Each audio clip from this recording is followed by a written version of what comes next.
네? 제가 바로 시작하시면 되죠. 네. 안녕하세요. 한번 내려오세요.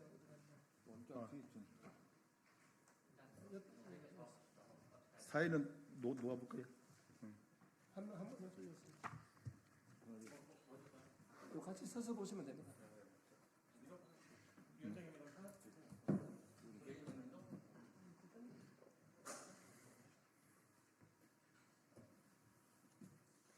나도 하나 들을까? 하나 주세요. 그럼 저도 요 하나. 그랬다가 나중에 자리 바꾸면 자리 바꾸면 제가 요거 드릴게요. 산업 기본권 제작. 그냥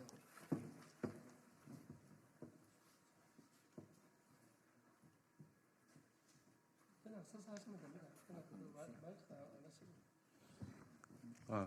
예, 반갑습니다. 전국건설노동조합입니다. 오늘 지금부터 건설기계 노동자 체불 해결 촉구 및 건설 관련 법안 개정 요구 기자회견을 시작하도록 하겠습니다. 저희 건설노조가 추석 연휴를 앞두고 건설기계 체불을 조사한 결과 103개 현장에 58억 원의 체불이 조사하였습니다. 그리고 건설기계 임대료 체납 및 민원신고센터에 접수된 체불이 2021년 93억 3천만 원, 22년 121억 9천만 원, 23년 160억 2천만 원으로 해마다 늘고 있습니다. 이러한 체불에 대한 심각한 문제에 대해서 알리고 저희 노동자들의 실태에 대해서 건설노조 장옥기 위원장님께서 발언해 주시도록 하겠습니다.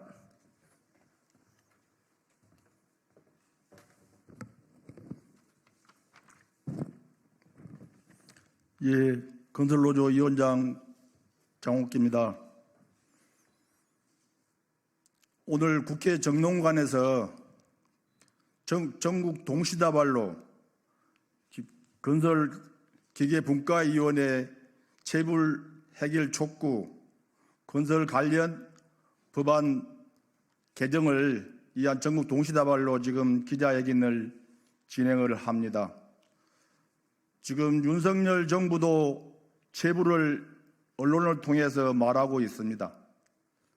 그리고 더불어민주당의 이재명 대표도 여야 대표 면담을 하면서 간담회를 하면서 체불에 관한 부분들을 말씀을 하셨습니다.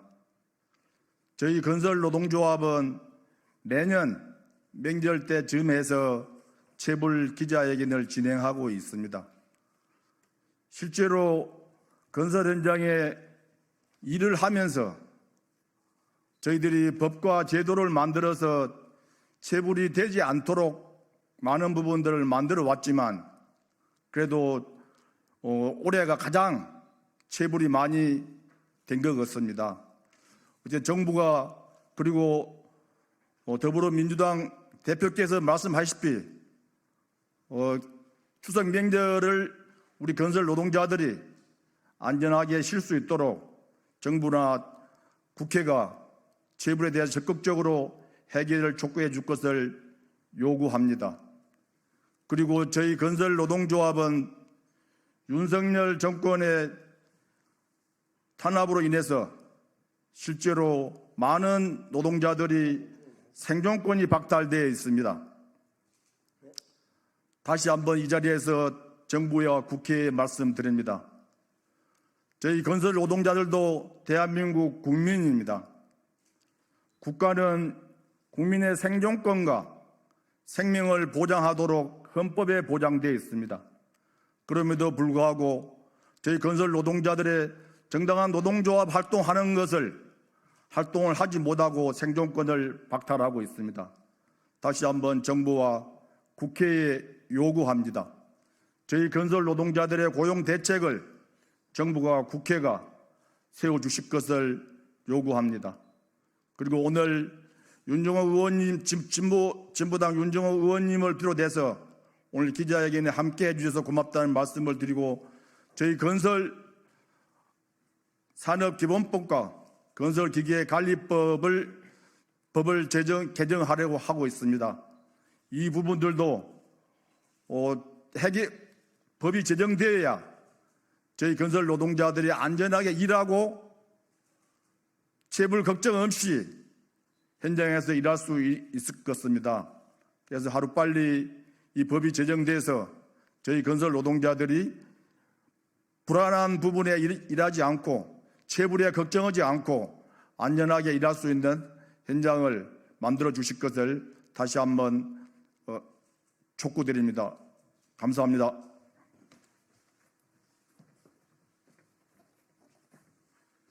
예, 건설기계 노동자들은 실질적으로 건설회사에 지시를 받아 일을 하는 노동자들이지만 사업자 등록을 해야 되고 일을 해야 되는 특수고용 노동자들입니다.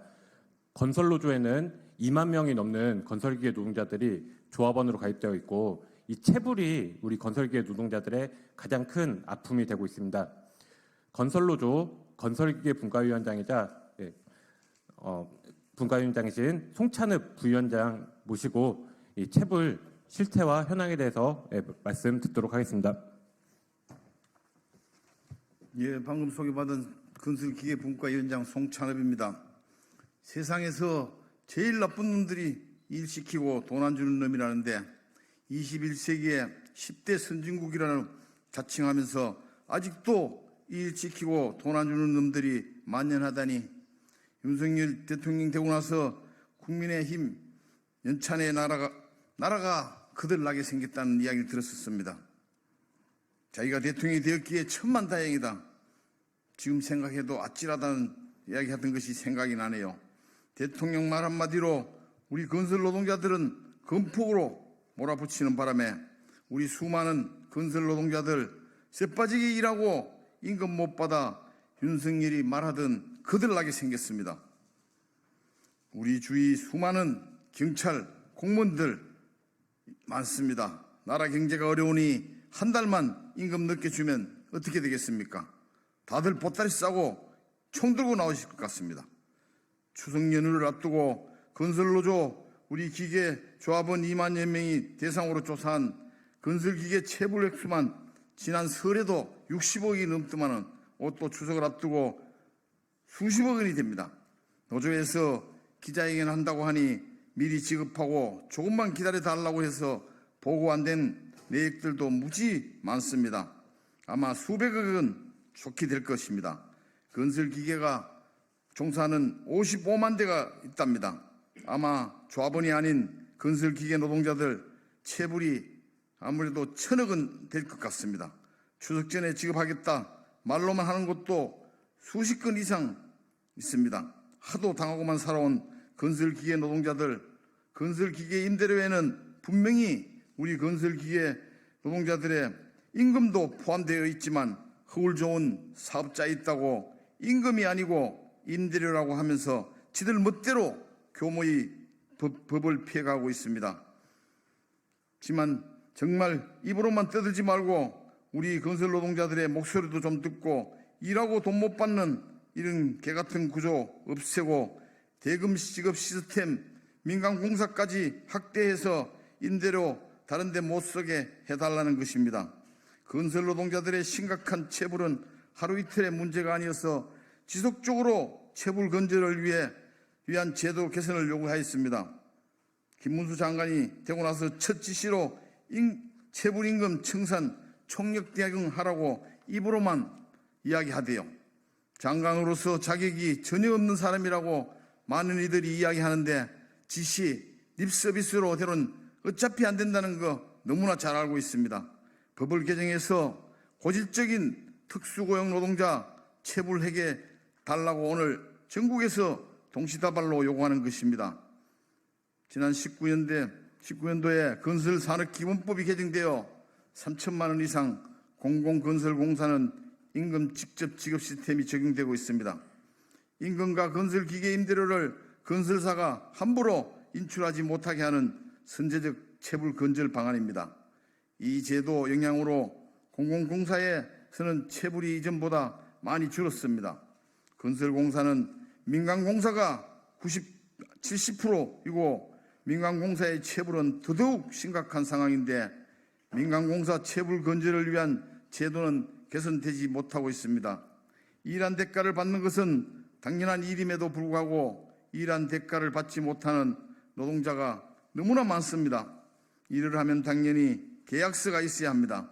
임대차 계약서를 써야 하는데 이 기본적인 것도 안 써서 체불당하는 현장이 많습니다. 이번에 건설노조가 조사한 체불당한 100여 개 현장에서도 대부분 계약서를 쓰지 않았습니다. 건설사 등의 강요로 임대차 계약서를 쓰지 못할 때는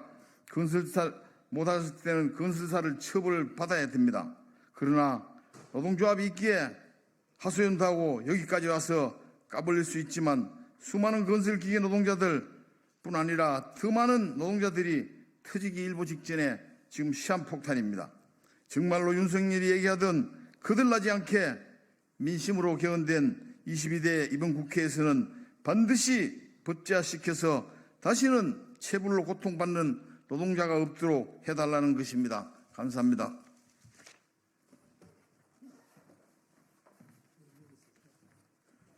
예, 근로기준법상 근로자에 해당하는 노동자들이라면 이 근로기준법이나 임금채권보장법을 통해서 체불임금에 대해서 보장을 받을 수 있습니다. 하지만 저희 건설기계 노동자들은 특수고용 노동자들이고 건설산업기준법, 건설기계관리법 등의 그 건설기계 노동자들의 임대료 지급과 관련된 규정들이 마련되어 있습니다. 이 법 개정을 통해서 체불에 대한 문제를 다시 한번 촉구하고 건설기계 노동자들이 보호받는 세상이 되어야 될 것 같습니다. 관련된 법을 진보당 윤종우 의원님께서 발의하셨습니다. 윤종우 의원님 말씀 듣도록 하겠습니다. 반갑습니다. 진보당 원내대표를 맡고 있는 윤종호 국회의원입니다. 제가 구청장을 재직하던 시절에도 강가공사 체불임금 없는 조례를 건설노동자들과 함께 이렇게 제정했던 기억이 있는데요. 그런 법과 제도가 만들어지고 나니까 훨씬 더 그런 어떤 체불이나 이런 것들이 바로 줄어들더라고요. 그래서 이제 뭐 조례의 한계를 뛰어넘고 이제 법이 제대로 마련된다면 실제적으로 우리 건설 현장에서 땀을 일하고도 제대로 그 임금도 받지 못하는 이런 일은 일어나지 않을 거라고 저는 생각합니다. 그래서 건설 현장 체불 방지를 위한 건설산업기본법, 건설기계관리법 개정안 발의를 추진하겠습니다. 윤석열 정권은 2022년부터 건설노조를 건폭이라고 지칭하면서 많은 탄압을 자행했습니다. 그 결과는 건설 현장 내 전년도 대비 사망자 수의 증가, 부실시공 증가, 그리고 임금 체불의 증가로 나타났습니다. 특히 일용직인 건설 노동자에게 임금 체불이란 일반적 노동자와 다른 차원의 문제라고 생각합니다. 건설 현장에서는 간행적으로 임금이 두 달 이후에나 나옵니다. 이 때문에 한 달이라도 임금이 체불된다면 건설 노동자들은 세 달 동안 수입이 얻게 되고 카드 대출 등에 의존할 수밖에 없습니다.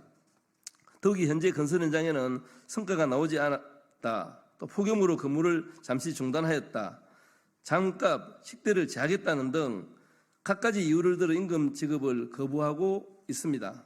또한 건설기계 노동자의 경우 하청 회사가 대금 지급 의무를 회피하기 위하여 고의적으로 부도를 내는 경우도 많이 있습니다.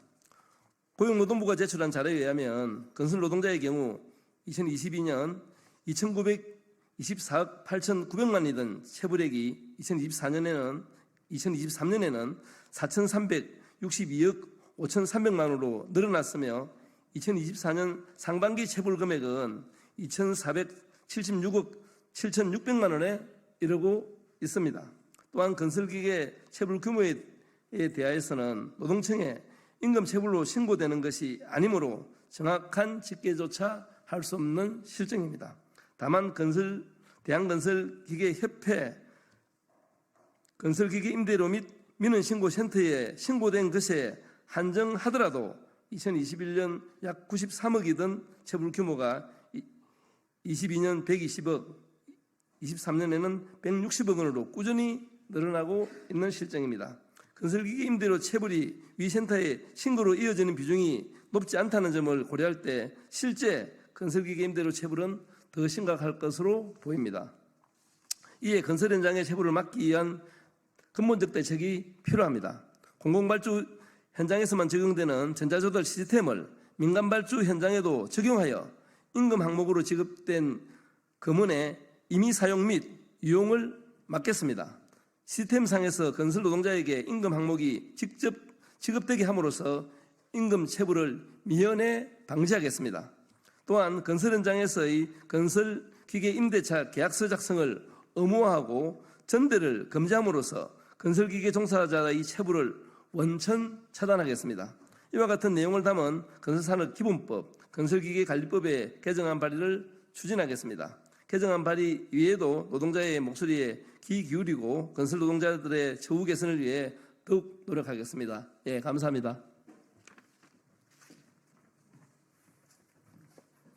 예, 노조에서 마련한 기자회견문은 그 보도 자료로 대체하도록 하겠습니다. 좀 심각한 건설 경기 침체 속에서 체불은 건설계 노동자들의 아픔이 되고 건설 노동자들의 아픔이 되고 건설 산업 전반을 풀리는 큰 위협이 되고 있습니다. 부디 언론 종사자들께서 이 건설 현장 체불 실태에 대해서 잘 보도해 주시기를 바라겠습니다. 예, 이것으로 기자회견 마치도록 하겠습니다. 감사합니다.